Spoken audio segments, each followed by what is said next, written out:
The battle at Meridian Crossing lasted 6 hours. When it ended, the space around the crossing point was filled with debris and disabled ships. Of the 140 Torvan warships that entered the battle, 97 were completely destroyed. 43 more were captured or disabled, drifting without power. The human fleet had taken casualties too. 2 destroyers were badly damaged. Several ships had hull breaches and injured crew members, but compared to the Torvan losses, it was nothing.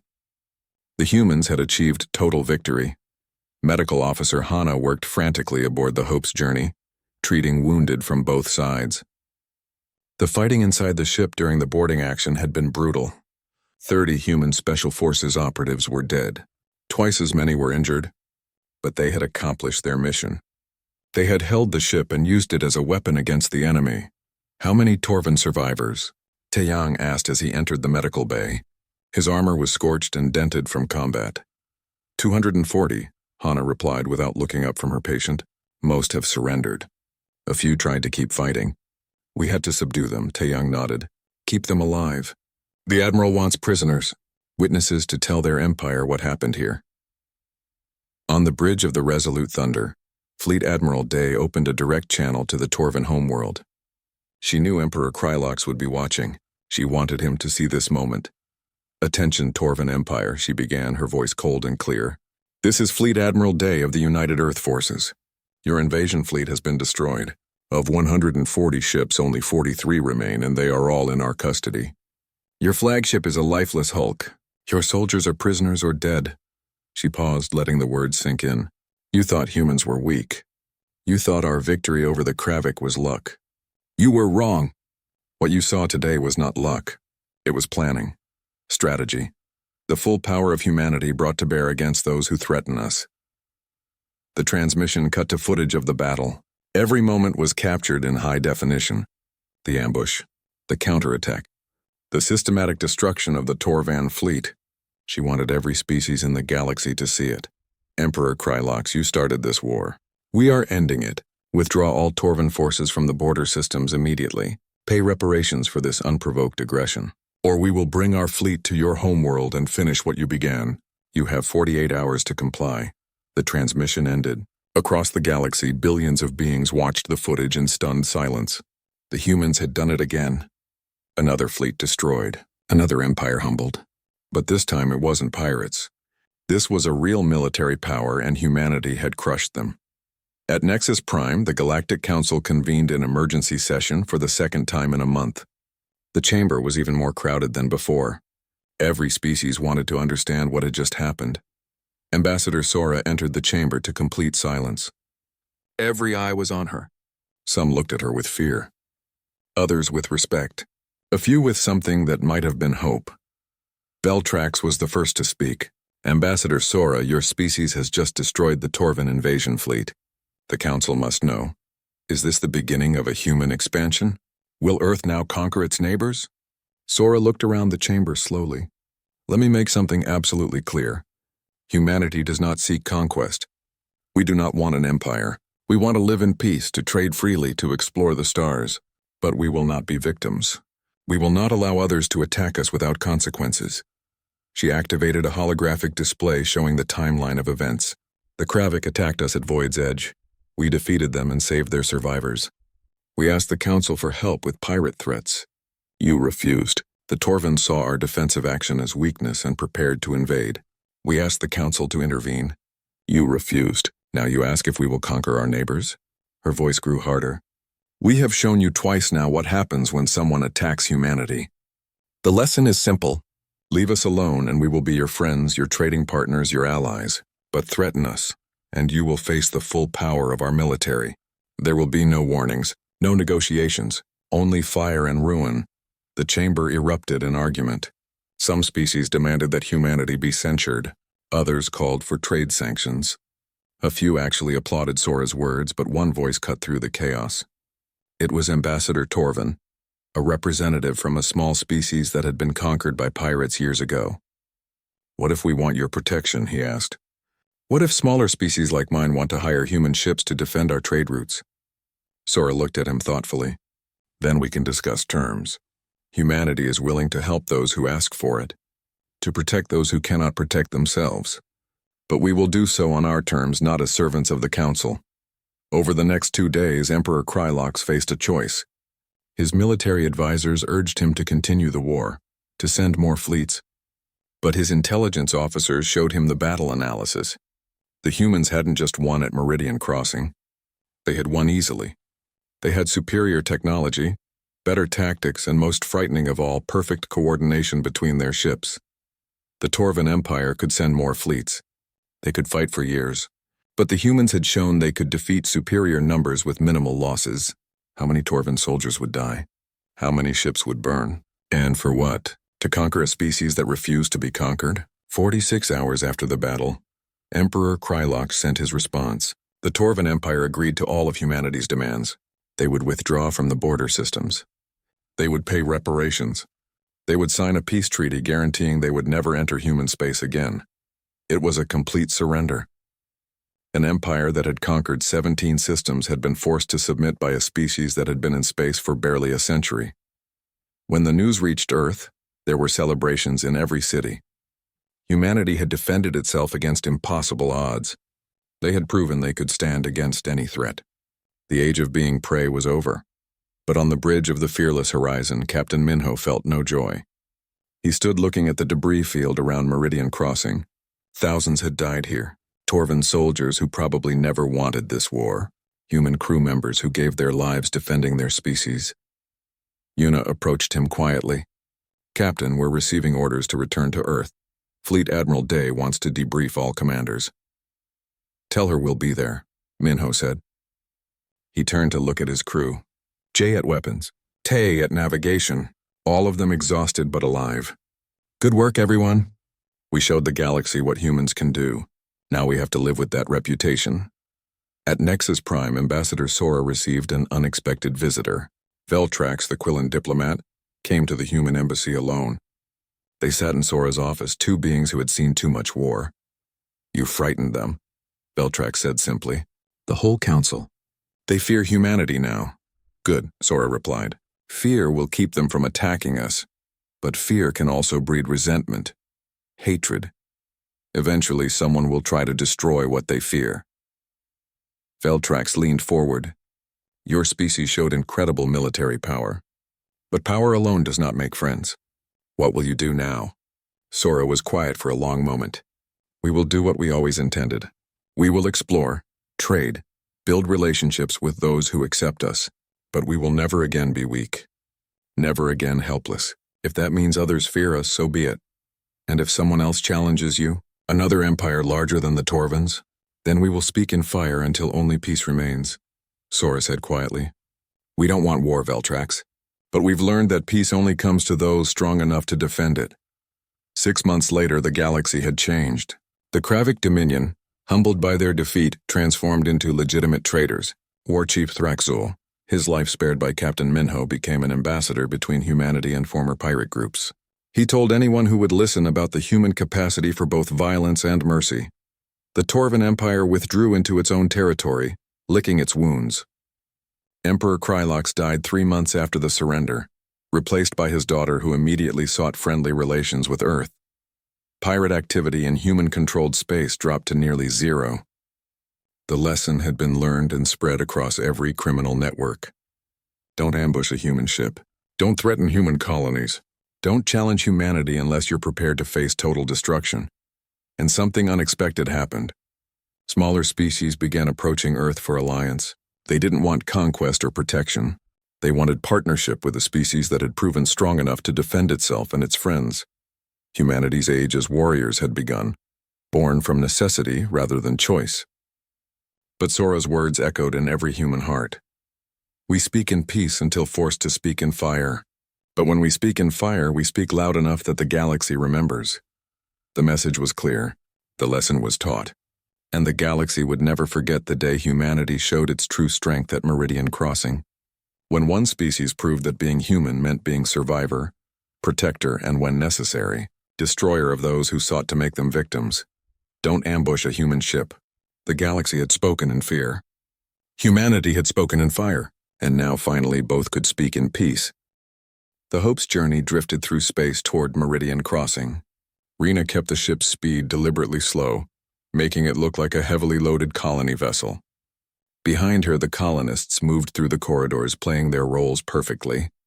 To any observer, this was just another transport full of families seeking a new home. "Contact in 15 minutes, Rena announced over the ship's intercom. "Everyone stay in character. Remember, we're scared civilians, not soldiers." In the cargo bay, Special Forces Commander Taeyang gathered his teams, 500 of humanity's best warriors disguised as ordinary people. They carried concealed weapons and wore civilian clothes over combat armor. Each one knew the risks. Each one had volunteered anyway. "Listen up," Taeyang said quietly. "When those Torvan ships surround us, let them think they've won. Look frightened. Look helpless. When they send boarding parties, that's when we move. Fast and hard. We take their command ship from the inside." Engineer Hyun worked in the engine room, making final adjustments to the hidden weapon systems. The Hope's Journey looked like a simple colony ship, but its hull concealed enough firepower to cripple a dreadnought. He just needed to keep it hidden until the right moment. "Hyun, status?" Rena's voice came through his earpiece. "All systems green," he replied.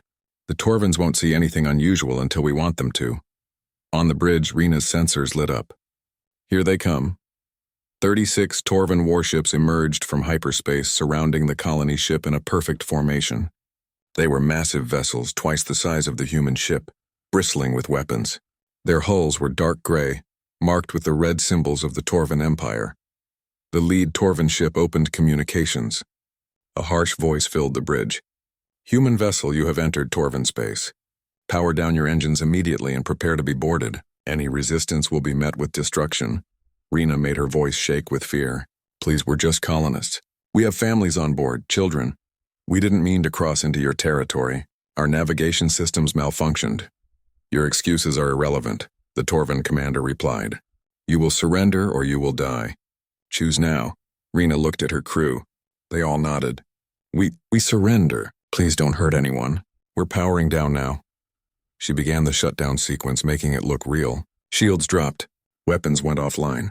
The engines slowed to minimum power. To the Torvans, the Hope's Journey appeared completely helpless. "Wise choice, human," the Torvan commander said. "Remain still. Our boarding parties will take control of your ship. After we verify your cargo, we will decide your fate." 6 Torvan transport ships detached from the main fleet and moved toward the human vessel. Each one carried 50 soldiers, heavily armed and armored. They expected no resistance from frightened colonists. Meanwhile, far behind the Torvan fleet, a massive hyperspace window opened. Fleet Admiral Day stood on the bridge of her flagship, the Resolute Thunder. Around her, 49 other human warships emerged from hyperspace simultaneously. Third Fleet had arrived. "All ships maintain radio silence," Day ordered. "Stealth systems to maximum. They don't know we're here yet." Captain Minho commanded the destroyer Fearless Horizon, positioned in the fleet's forward line. His crew worked quietly, preparing weapons and checking systems. Yuna monitored Torvan communications. Jay calibrated targeting computers. Everyone waited for the signal. "Fleet Admiral, the Torvan boarding parties are docking with the Hope's Journey," reported the tactical officer. Day watched her display screen. Everything depended on timing. If they moved too soon, the Torvans might destroy Rena's ship. Too late, and the boarding parties might overwhelm the Special Forces team. She had to wait for exactly the right moment. On the Hope's Journey, the first Torvan soldiers entered through the docking ports. They stomped through the corridors in their heavy armor, weapons ready. They found corridors full of frightened humans huddled together. Women holding children, elderly people sitting quietly, all looking terrified. "Secure the ship," the Torvan squad leader ordered. "Round up the colonists in the main cargo bay. Search for weapons or contraband." The Torvans moved deeper into the ship, spreading out through the corridors. They were confident, almost careless. These were just civilians. No threat at all. That was their mistake. When the Torvan soldiers reached the ship's center, Taeyang gave the signal. Now everything happened in seconds. The frightened colonists dropped their civilian facades. They pulled weapons from hidden compartments. Combat armor deployed from under their clothes. The corridor filled with plasma fire and explosions. The Torvans tried to fight back, but they were caught completely by surprise. The humans knew every corridor, every hiding spot, every tactical advantage. They had trained for weeks for this exact scenario. Within 5 minutes, half the boarding parties were down. All teams pushed toward the docking ports. Taeyang commanded. Don't let them retreat to their transports. The Special Forces teams moved like a coordinated machine. They cleared each section of the ship with brutal efficiency. Some Torvins tried to surrender. Others fought to the death. It didn't matter. The humans gave them no chance to regroup. On the bridge, Rena brought the ship's hidden weapons online. Hyun, how long until full power? 30 seconds, he replied. But Captain, those transports are still docked. If I activate the main guns, the energy surge might... Do it anyway, Rena ordered. We need those weapons now. Hyun activated the power systems. The entire ship hummed as massive energy reserves flowed to the concealed weapon batteries. The Torvin commander on his flagship noticed the power spike immediately. What is happening? He demanded. All ships, target that colony vessel. They're activating weapons systems. But it was too late. The Hope's journey dropped its disguise completely. Hidden panels slid open, revealing plasma cannons and missile launchers. The ship rotated, bringing its main guns to bear on the nearest Torvin capital ship. At that exact moment, Fleet Admiral Day gave the order every human ship was waiting for. All vessels, attack! Show them what happens when they threaten humanity. 50 human warships dropped their stealth systems and appeared on Torvin sensors all at once. The enemy fleet, focused on the colony ship, suddenly found themselves surrounded. The humans had perfectly reversed the ambush. Multiple contacts behind us, the Torvin sensor officer screamed. 50 warships! They're human! The Torvin commander's eyes widened in shock. Impossible. How did they... His words were cut off as the Hope's journey fired its main guns directly at his ship's bridge. The blast tore through shields and armor, gutting the command center. The flagship began spinning out of control, venting atmosphere and debris. Minho's destroyer, the Fearless Horizon, led a squadron of 5 ships directly at the Torvin formation. All weapons fire at will. Target their engines first. The human fleet unleashed a devastating barrage. Plasma cannons lit up the darkness. Missiles streaked toward their targets in perfect coordination. The Torvins tried to reform their lines, but they were caught between the colony ship in front and the fleet behind them. They're launching drone fighters. Yuna reported from her station. Deploy countermeasures, Minho ordered. And someone tell those Torvins that their drones are outdated.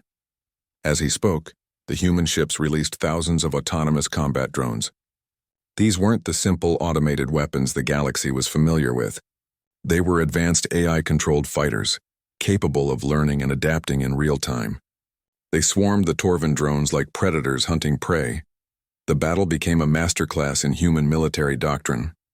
The Torvins had numbers and size, but humans had better technology, better tactics, and most importantly, better coordination. Every human ship knew exactly where every other ship was. Every attack was synchronized perfectly. Aboard the Torvin flagship, the second-in-command tried desperately to organize a defense. All ships concentrate fire on that colony vessel. Destroy it before another explosion rocked the ship. A human missile had penetrated their shields, hitting the engine core. Power failed across multiple decks. The mighty flagship pride of the Torvin fleet went dark and dead in space. In her command chair, Fleet Admiral Day watched the battle unfold with cold satisfaction. Everything was going according to plan. Better than planned, actually. The Torvins were completely overwhelmed. Admiral, we're picking up surrender signals from 12 enemy ships. Her communications officer reported. Ignore them, Day ordered. We didn't come here to accept surrenders. We came here to send a message. Continue the attack. Emperor Krylok stood in his throne room, watching the battle footage from Void's Edge for the 10th time. His red eyes narrowed as he saw the human ship destroy the Kravik fleet. Around him, his military advisors waited nervously. The Kravik were weak, Krylok said finally. His voice was cold and dismissive. They were pirates, not soldiers. They had no discipline, no real training. This proves nothing. General Vorn, his chief military officer, nodded eagerly. Exactly, my emperor. The humans defeated a disorganized pirate fleet. They have not faced a real military power. They have not faced the Torvin Empire, Krylok smiled. The Torvin Empire had conquered 17 star systems in the past century. They had the largest military fleet in their region of space. Hundreds of warships, all well-trained and well-equipped. The idea that humans could stand against them was laughable. How many colonies do the humans have in the border systems? Krylok asked. 7 colonies, my emperor, Forn replied. Each one is lightly defended. Our intelligence suggests they have no more than 20 warships in the entire sector. And we have 140 ships ready to deploy. Our newest dreadnoughts equipped with the latest weapons technology. Vorn's chest swelled with pride. The humans cannot possibly stand against such force. Krylox made his decision. Prepare the fleet. We will take the human colonies. We will show the galaxy that the Torvan Empire is the true power, not these upstart humans. When Earth begs for mercy, we will accept their surrender and add their territories to our empire. On Earth, Fleet Admiral Day received the intelligence reports about the Torvan fleet movements. She sat in her office at Strategic Command, reading the data with growing concern. This was different from the pirate ambush. This was a full military invasion. How long do we have? She asked Commander Wu, who stood before her desk. 3 weeks, maybe 4, Wu replied. They're gathering their forces at the Meridian Crossing. From there they can strike at any of our border colonies. Day pulled up a star map on her display. The Torvan fleet positions glowed red. Human colonies showed as blue dots. The numbers looked bad. Even with every human warship in the sector, they would be outnumbered 3-1. What does Ambassador Sora say? Day asked. She's at Nexus Prime now, trying to get the Council to intervene. But you know how that will go. The Council doesn't act unless all members agree, and the Torvans have allies who will block any action. Day nodded. She had expected as much. The Galactic Council was good at passing resolutions and making statements. But when it came to actual military intervention, they were useless. Humanity would have to handle this alone. Activate Operation Firestorm, Day said quietly. Send the orders to all fleet commanders. And get me Captain Minho. 2 days later, Minho stood in Day's office. He had been promoted to captain of the destroyer Fearless Horizon after his actions at Void's Edge. The ship was newer and more powerful than the Defiant Dawn, designed for combat rather than disguised as a cargo vessel. You wanted to see me, Admiral? Minho asked. Day gestured for him to sit. Captain, you started something at Void's Edge.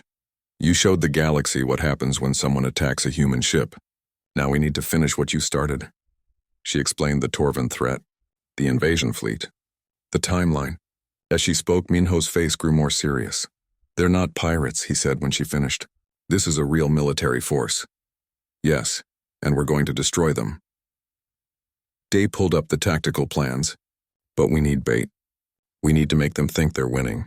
We need someone brave enough to fly a ship into the middle of their fleet and make them believe it's helpless. Minho understood immediately. You need another cargo ship moment. Not quite. This time it won't be a cargo ship. Day pressed a button and a new ship appeared on the display. Meet the Hope's Journey. It's registered as a colony ship carrying settlers to a new world. In reality, it will carry 500 special forces, operatives and enough firepower to take down a capital ship from the inside, and you need a pilot brave enough to fly it into the Torvan fleet. I need the best pilot we have, Dee said. Someone the Torvans will underestimate. Someone who can sell the deception. At that moment, a young woman entered the office. She had short black hair and carried herself with quiet confidence. This was Rena, one of the best pilots in the human fleet. Pilot Rena reporting as ordered, Admiral, she said, saluting. Day smiled. Rena, I have a mission for you. It's dangerous. It might be suicide. But if you succeed, you'll save millions of lives.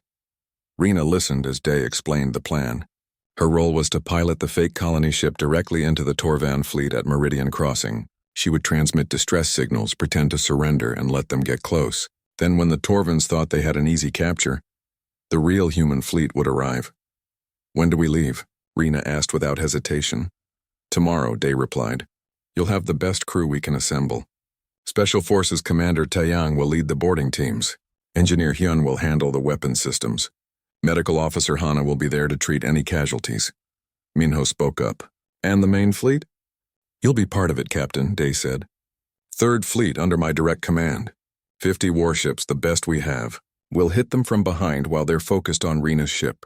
By the time they realize what's happening, it will be too late. At Nexus Prime, Ambassador Sora stood before the Galactic Council once more. She had spent days trying to get them to take action against the Torvan threat. It was useless. The Torvan Empire has every right to move its ships through its own territory, one delegate argued. But they're clearly preparing to attack human colonies, Sora protested. You have no proof of their intentions, another delegate said. The council cannot act on speculation. Veltrax, the Quillan diplomat, approached Sora after the session ended. I'm sorry, Ambassador. There are too many species aligned with the Torvans. They will block any intervention. Sora looked at her with cold eyes. Then the council is useless. When the fighting starts, remember that you had a chance to prevent it. Remember that you chose to do nothing. What will humanity do? Veltrax asked quietly. What we always do, Sora replied. We will defend ourselves. With fire if necessary. And when it's over, the galaxy will learn another lesson about the price of attacking humanity. She sent an encrypted message to Fleet Admiral Day. Council will not intervene.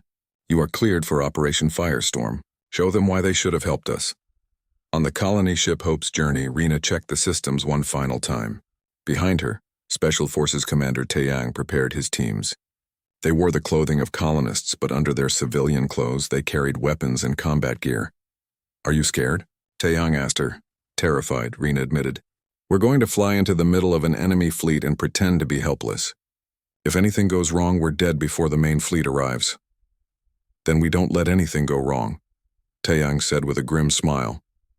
The ship launched from Earth orbit, heading toward Meridian Crossing, toward the Torvan fleet, toward a battle that would decide humanity's fate in the galaxy. Rena gripped the controls and took a deep breath. Time to teach the Torvans the same lesson the Kravik learned. Don't ambush a human ship. The trap was set. The pieces were in motion.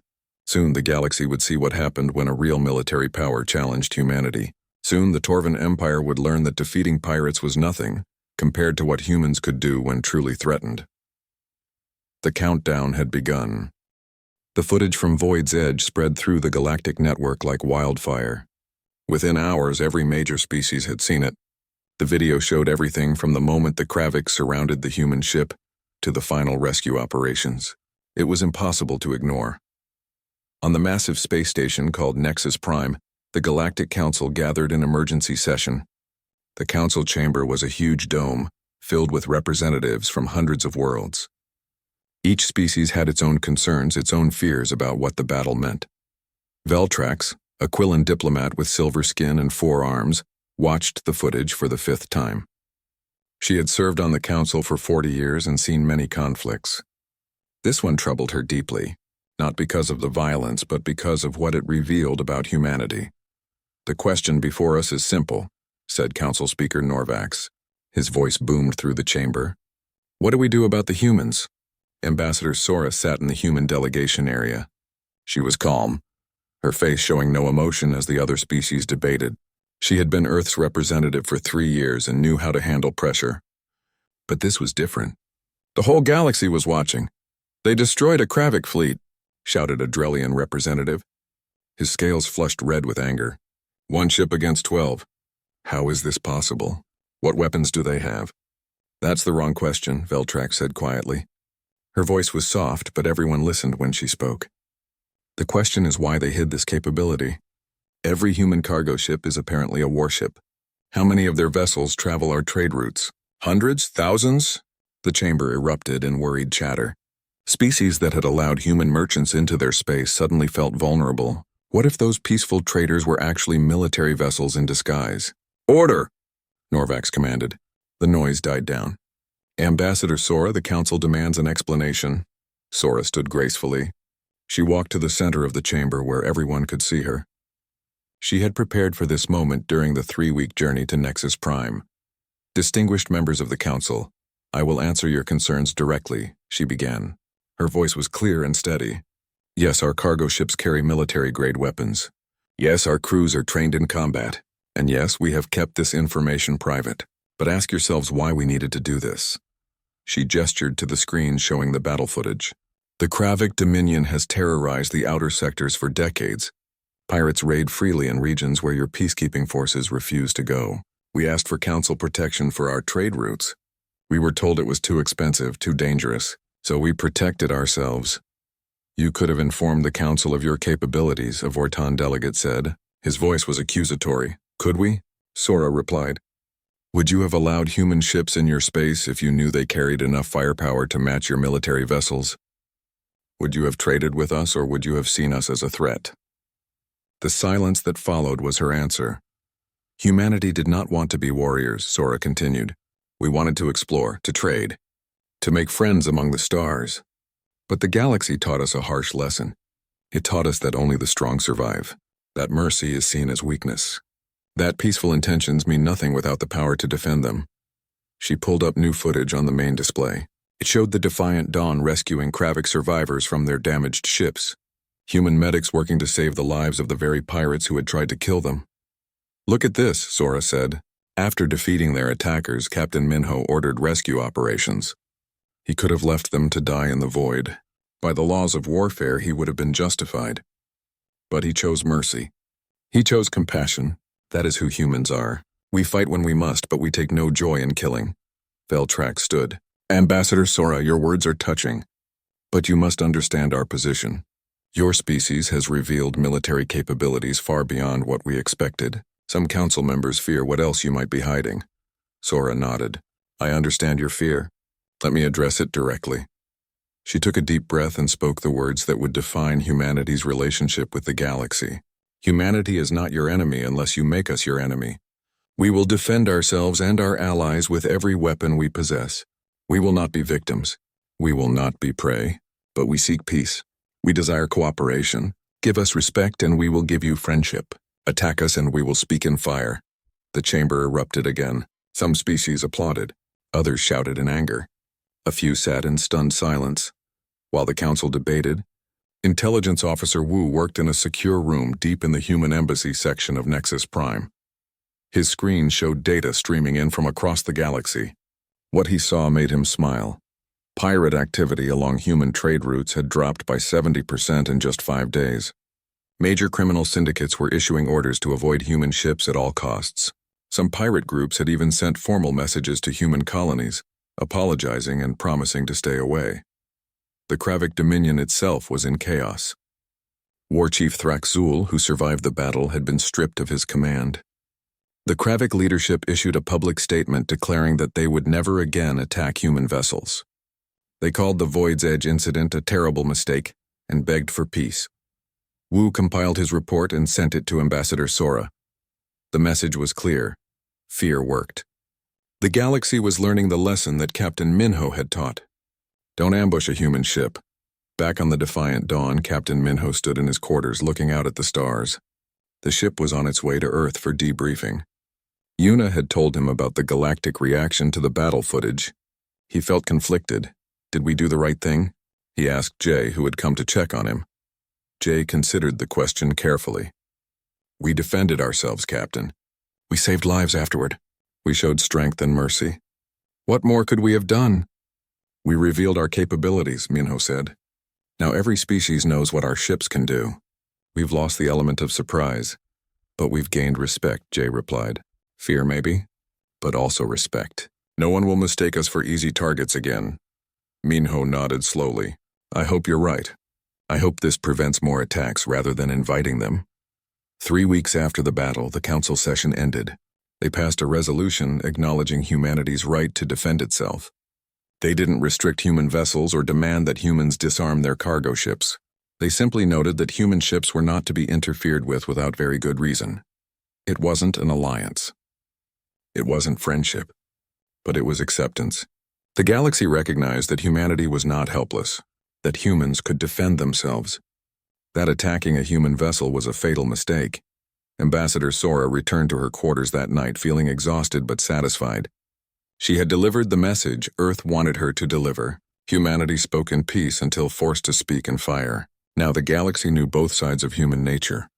In the days that followed, something unexpected happened. Several smaller species approached the human embassy, asking about defense contracts. They wanted human protection. They wanted to hire human ships to guard their trade routes.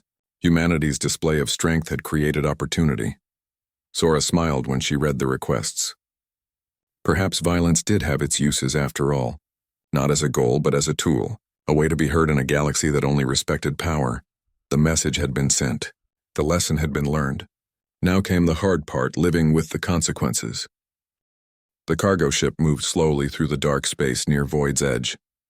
Captain Minho sat in his command chair, watching the stars pass by on the main screen. His ship, The Defiant Dawn carried medical supplies and equipment for the colonies at the edge of human territory. It was a routine run, one he had made dozens of times before. "Captain, I'm picking up multiple contacts on sensors," Una said from her station. She was the communications officer, young but skilled. Her fingers moved quickly across her console as she checked the readings again. Minho leaned forward. "How many?" 12 ships, sir. They're moving to surround us." Una's voice stayed calm, but her eyes showed concern. "They're Kravik vessels, pirates." The bridge fell silent for a moment. Everyone knew about the Kravik Dominion. They were insectoid raiders who had terrorized this region for decades. No one who surrendered to them ever saw their ship or cargo again. Many didn't survive the encounter at all. "Battle stations," Minho said quietly. His crew moved with practiced efficiency. They had trained for this moment, even though they hoped it would never come. Jay, the first officer, activated the defensive systems. His hands moved across the weapons console with steady confidence. "All stations reporting ready, Captain." The Kravik ships formed a perfect circle around the Defiant Dawn. They were larger than the human ship, with dark hulls covered in spikes and weapons. 12 against 1. The odds looked impossible. Una's console beeped. "Incoming transmission, Captain." "Put it through," Minho said. A harsh, clicking voice filled the bridge. The universal translator struggled to make sense of the alien speech patterns. "Human vessel, you are surrounded.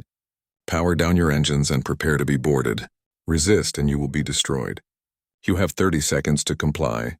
Minho looked at his crew. Jay met his eyes and gave a small nod. Hyun, the chief engineer, had already rerouted power to the weapon systems. Hana, their medical officer, was ready in the emergency bay. They all knew what was coming. "Open a channel," Minho told Una. She nodded and activated the transmitter. "Channel open, sir."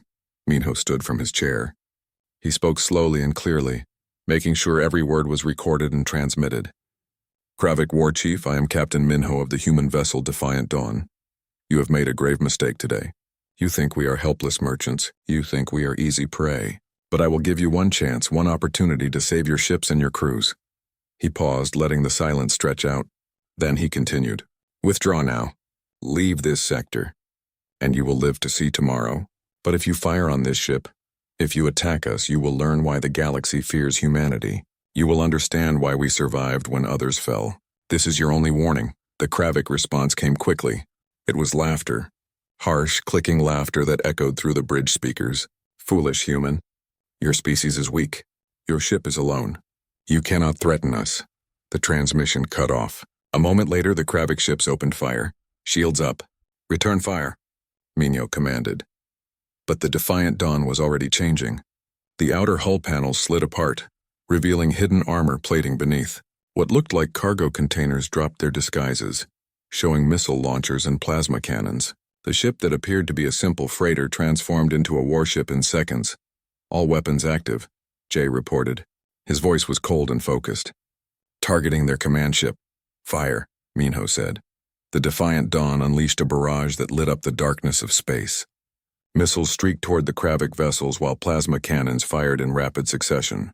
The pirates had expected an easy target. Instead, they faced a ship designed for exactly this kind of fight. The human weapons were more advanced than anything the Kravik possessed. The first salvo struck the war chief's flagship, overwhelming its shields and tearing into the hull.